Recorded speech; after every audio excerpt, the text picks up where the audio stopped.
லவ்தேத்தூர் இயேசுஸ் கிறிஸ்துஸ். இயேசு கிறிஸ்துவுக்கு புகழ். தமிழ் கூறும் நல் உலகில் வாழும் அனைத்து அன்பு உள்ளங்களுக்கும் வத்திக்கான் வானொலியின் வணக்கம். இறைவன் உங்கள் உள்ளத்தையும் இல்லத்தையும் தன் அன்பாலும் அருளாலும் அமைதியாலும் இன்றும் என்றும் நிரப்புவாராக.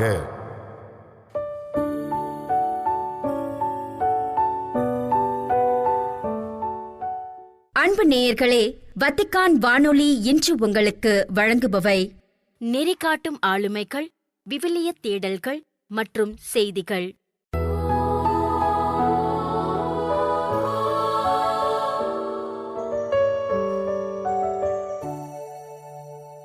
நெறிகாட்டும் ஆளுமைகள்.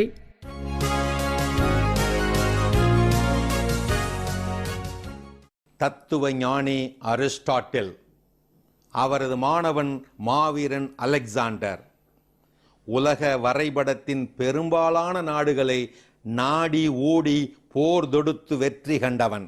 கடற்கரையில் மகிழ்ச்சியோடு காற்று வாங்கிக் கொண்டிருந்த அந்த அரிஸ்டாட்டிலிடம் போய் நின்றான். சொன்னான், உலகையே வென்று மகிழ்ச்சியோடு இருக்கின்றேன் குருவே. அதற்கு ஆசான் அரிஸ்டாட்டில் சொன்னாராம், பார்த்தாயா நண்பா, ஆயிரக்கணக்கான அடுத்த நாட்டு வீரர்களை நாட்டுப்பற்று என்ற பெயரிலே கொன்று குவித்து விட்டு அத்தனை குடும்ப பெண்களையும் அபலைகளாக்கி விதவைகளாக்கி தலைவிரிகோலமாய் அழுத விழிகளோடு அலைய விட்டுவிட்டு அவர்களது குழந்தைகளை நடுத்தெருவிலே பட்டினி பசியோடு தவிக்க விட்டுவிட்டு ஏராளமான பொருள்களை சூறையாடி விரயம் செய்துவிட்டு அரிய பொருள்களை மட்டும் அபகரித்து திருடி வந்துவிட்டு விலை மதிக்க முடியாத நேரத்தை இப்படி அண்டை நாடுகளின் ஆக்கிரமிப்பிலே அலைக்கழித்து விட்டு வெற்றி பயண பாதையிலே அடுத்தடுத்து அநியாயமாக தன் சொந்த படை வீரர்களையே கூட சொர்க்கத்துக்கு அனுப்பி வைத்துவிட்டு உலகையே வென்றுவிட்ட மகிழ்ச்சியிலே இதோ இந்த அலெக்சாண்டர் இப்படி நின்று கொண்டிருக்க, நமக்கென்று சொந்தமாக ஒரு சதுர அடி நிலம் கூட இல்லாமல் நீயும் நானும் இதோ இங்கே எவ்வளவு மகிழ்ச்சியாக இருக்கிறோம் பார்த்தாயா? இப்படி அருகில் வாலாட்டி நின்ற தனது வளர்ப்பு நாயிடம் சொல்லி சொல்லி சிரித்தாராம் அந்த கிரேக்க தத்துவ ஞானி அரிஸ்டாட்டில். ஆக்கிரமிப்பிலே வந்துவிடுமோ ஆத்ம திருப்தி? அடுத்தவரின் ஆஸ்திகளை அடித்து பிடுங்குவதுதான் அரச வீரமா? இதுதான் வீர வரலாறா? மாணவ மாணவிகளின் மனப்பாட பகுதிகளா? எங்கே இப்போது அந்த வீர பேரரசுகள்? ஆம், வீழ்ச்சியடையாத பேரரசு என்று இந்த மண்ணுலகில் உண்டோ?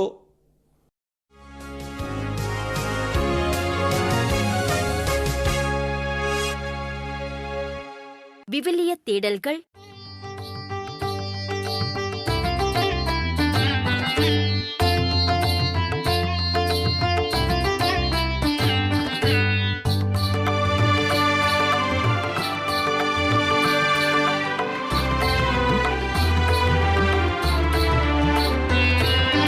உமது திருவுளம் நிறைவேற்ற ஆண்டவரே இதோ வருகின்றே.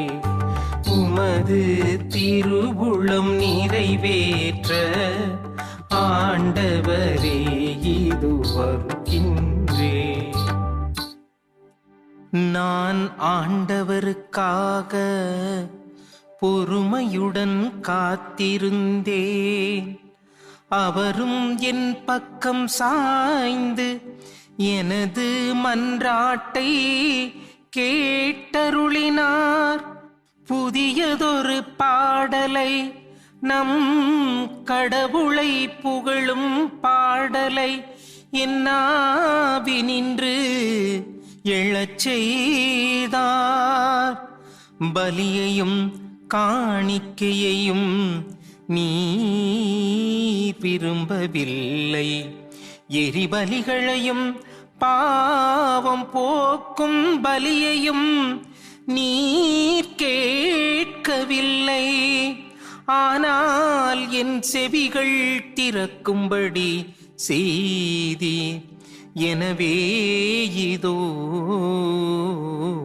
வருகின்றேன்.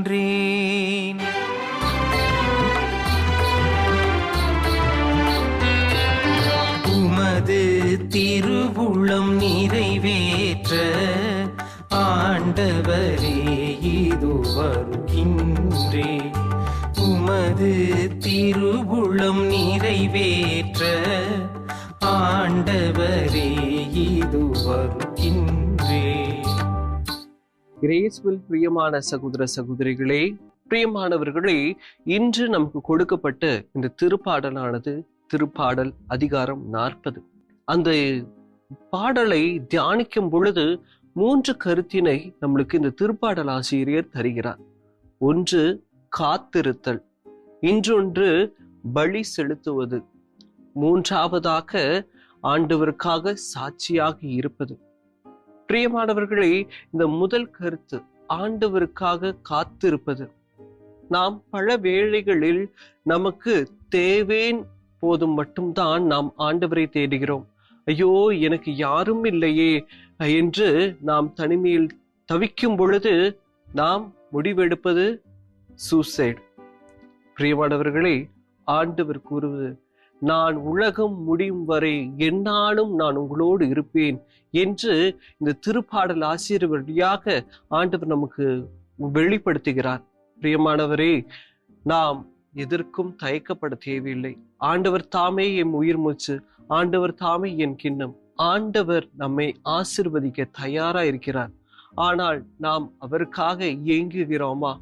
ஆண்டவரே, நீர் இல்லாமல் நான் ஒன்றுமில்லை ஆண்டவரே என்று சொல்வதற்கு தயாராக இருக்கிறோமா? அல்லது நாம் சுயநலமாக நான், எனது, என்னுடையது என்று வாழ்க்கையை சுருக்கி கொண்டு நான் நல்லா இருந்தா போதும், என் குடும்பம் நல்லா இருந்தா போதும் என்று நம்மையே நாம் ஏமாற்றிக் கொள்கிறோமா? பிரியமானவர்களை, இன்று திருப்பாடல் ஆசிரியர் நமக்கு தெள்ள தெளிவாக கூறுவது, ஆண்டவர் உனக்காக யாவையும் செய்து முடிப்பார். எனவே அச்சம் தேவையில்லை, தயக்கம் கொள்ளாதே, நம்பிக்கை கொள் என்று ஆணித்தரமான வார்த்தையின் மூலம் ஆண்டவர் இன்று திருப்பாடல் ஆசிரியர் வழியாக, காத்திரு மகனே, நான் உனக்காக என்றும் காத்து கொண்டிருக்கிறேன், நீ என்னிடம் திரும்பி வா என்று கூறுகிறார். இரண்டாவது செய்தியாக ஆண்டவர் நமக்கு இந்த திருப்பாடல் ஆசிரியர் வழியாக கூறுவது பலி. எப்படிப்பட்ட பலியை ஆண்டவர் எதிர்பார்க்கிறார் என்றால், காணிக்கைகளை கொடுப்பதோ அல்லது சந்தாவை செலுத்துவதோ அல்லது தினம்தோறும் திருப்பலியில் பங்கேற்பதோ அல்லது பாவ சங்கீர்த்தனத்தில் பாவ மன்னிப்புக்காக நம்மையே கொடுப்பதோ ஆண்டவர் அதற்காகலாம் காத்து கொள்ளவில்லை. பிரியமானவர்களை, ஆண்டவர் காத்து கொண்டிருப்பது ஆண்டவருக்கு உண்மையான பலி. அந்த திருப்பாடல் ஆசிரியர் அதிகாரம் 51 கூறுவது போல, ஆண்டவர் எதிர்பார்ப்பது நொறுங்கிய நெஞ்சமே. ஆண்டவரே, என்னை மன்னித்தருளும், நான் பாவி, பாவியிடும் பாவி, நீர் எம்மில் வந்தால் என் குடும்பம் ஆசீர்வாதமாக மாறும். ஆண்டவரே, நீர் என்னை தொட்டு ஆசீர்வதியும் என்று ஆண்டவர் அவ்வாறு நம்மையே நொறுக்கி கொண்டு நம்மையே வருத்தி கொண்டு, ஆண்டவர் இல்லாமல் நான் ஒன்றுமில்லை என்று கூறும் மனதுதான் ஆண்டவருக்கு உண்மையான பலி, ஆண்டவருக்கான ஏற்ற பலி. நாம் எப்படிப்பட்ட பலியை செலுத்துகிறோம்?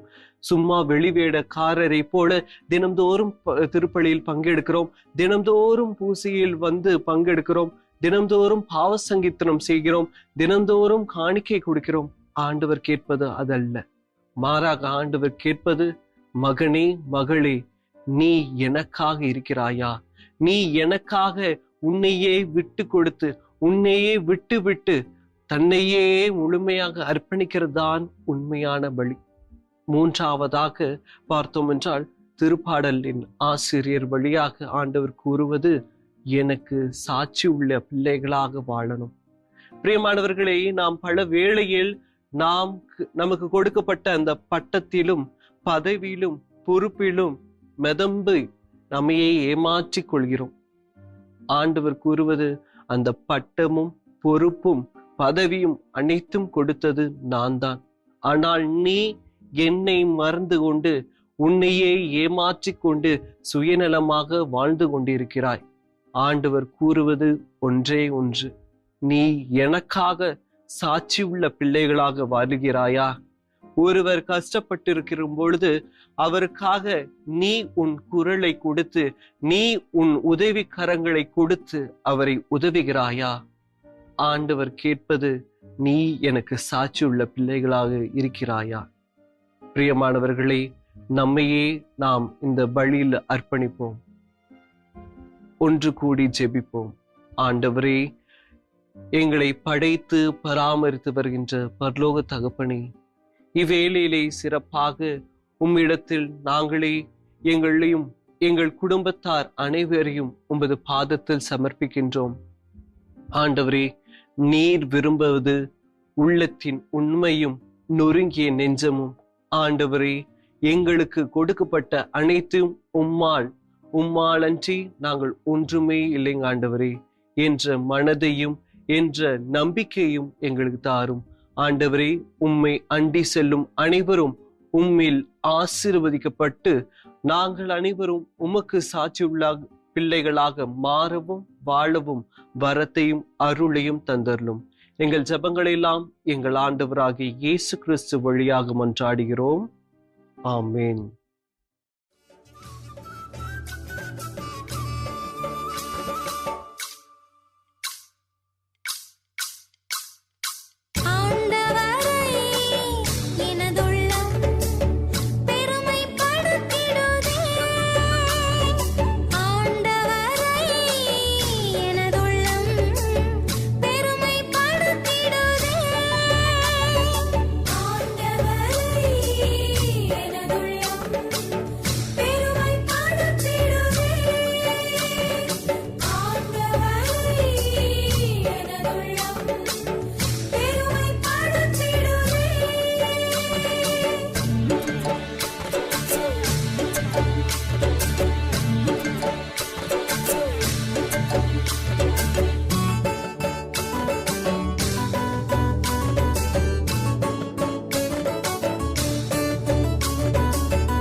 செய்திகள். காஸ்தல் கந்தல்போவில் அமைந்துள்ள அப்போஸ்தலிக்க மாளிகையில் 23 நாட்கள் கோடைக்கால ஓய்வை நிறைவு செய்த திருத்தந்தை 14ஆம் லியோ அவர்கள் ஜூலை 27 திங்கட்கிழமை மாலை வத்திக்கான் திரும்பினார்.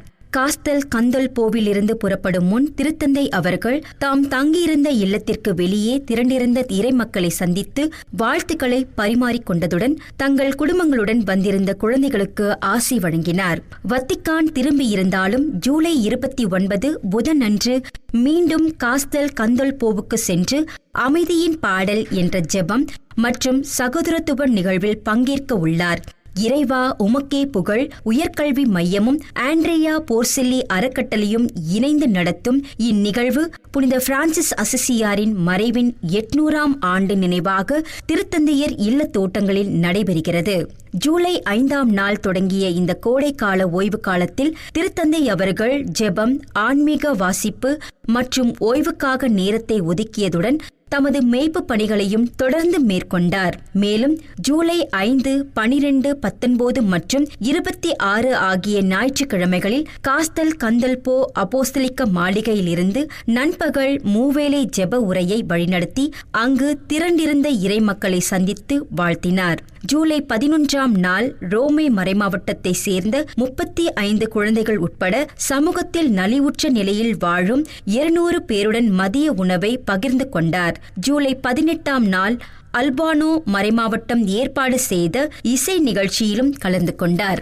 ஜூலை 26 ஞாயிறன்று புனிதர்கள் சுவக்கின் அண்ணா திருவிழாவையொட்டி கொண்டாடப்பட்ட 6வது உலக தாத்தா பாட்டிகள் மற்றும் முதியோர் நாளை முன்னிட்டு முதியவர்கள் சுமையல்ல, போற்றி பாதுகாக்க வேண்டிய இறைவனின் கொடை என்று பொதுநிலையினர், குடும்பம் மற்றும் வாழ்வுக்கான திருப்பிடத்துறையின் முதியோர் மேய்ப்பு பணியின் பொறுப்பாளர் விக்டோரியா ஸ்கெல்சோ அவர்கள் வலியுறுத்தினார். வத்திக்கான் செய்திகளுக்கு அளித்த நேர்காணல் ஒன்றில் இவ்வாறு கூறிய ஸ்கெல்சோ அவர்கள், COVID-19 பெருந்தொற்று காலத்தில் தொடங்கப்பட்ட இந்த உலக நாள் ஆண்டுதோறும் முக்கியத்துவம் பெற்று வருவதாக குறிப்பிட்டார். மேலும் முதியவர்களை பராமரிப்பு பெறுபவர்களாக மட்டுமன்றி திரு அவையின் மறைப்பணியில் தீவிர பங்காளிகளாக காண்பதே இதன் நோக்கம் என்றும் அவர் தெரிவித்தார். திருத்தந்தை 14ஆம் லியோ அவர்களின் இவ்வாண்டு உலக நாளுக்கான கருப்பொருளான நான் உங்களை ஒருபோதும் மறக்க மாட்டேன் என்ற இறை வார்த்தைகளை எடுத்துக்காட்டிய ஸ்கெல்சோ அவர்கள், குறிப்பாக தனிமையில் வாழும், நோயுற்ற அல்லது வீட்டை விட்டு வெளியே வர இயலாத முதியவர்களை நேரில் சென்று சந்திப்பதன் மூலம் இறைவனின் அன்பை செயலில் வெளிப்படுத்துமாறு அனைத்து கிறிஸ்தவ சமூகங்களுக்கும் அழைப்பு விடுத்தார். முதுமை பருவத்தில் மிகப்பெரிய சவாலாக இருப்பது தனிமை உணர்வே என்றும், வெறும் சேவைகளை வழங்குவதை கடந்து